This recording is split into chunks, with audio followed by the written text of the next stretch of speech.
పేదవాడి నోటి దగ్గర కూడుని కొల్లగొట్టినటువంటి ఒక అవినీతి పరుడు ఈ తొర్రి పళ్ళ పేరుని నాని అని ప్రజలు చెప్పుకుంటున్నారు. నేను విమర్శించట్లేదు, ప్రజలు అంటున్నారు తొచ్చిపళ్ళ నాని తొర్రి పళ్ళ నాని అని అంటున్నారు.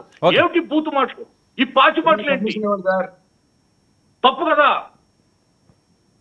చిన్న సబ్మిషన్ చెప్పండి చెప్పండి. మాటకొస్తే మీరు పెద్దవారు, మీరే న్యాయం చెప్పవలసిన వాళ్ళు. ఎందుకంటే గతంలో మీకు ఎలక్షన్ ఇంకా డిక్లేర్ అవ్వలేదు, అవ్వక మునుపు లోకేష్ గారు ఏకంగా రే కట్రాలతో పరిగెట్టిస్తాం, చెమిడీలు వచ్చేస్తాం, అంతకంత చేస్తాం, తర్వాత రెడ్ బుక్ రాజ్యాంగం వస్తుంది, మీ అంతృత్వం ఫ్లెక్సీలు మీరు పెట్టారు కదా. ఇప్పుడు మరి మీరే మాకు సబు చెప్పవలసిన వాళ్ళు, మీరే ఆ మాటలు చెప్తే ఎలా సార్? అవన్నీ ఒకసారి ఎలక్షన్స్ ముందు జరిగినవన్నీ మనం మర్చిపోతే ఎలా? అప్పుడు ఎవరు అందుకే నేను మీకు ఏం చెప్పానంటే చెప్తుంటారు కదా ప్రసాద్ గారు,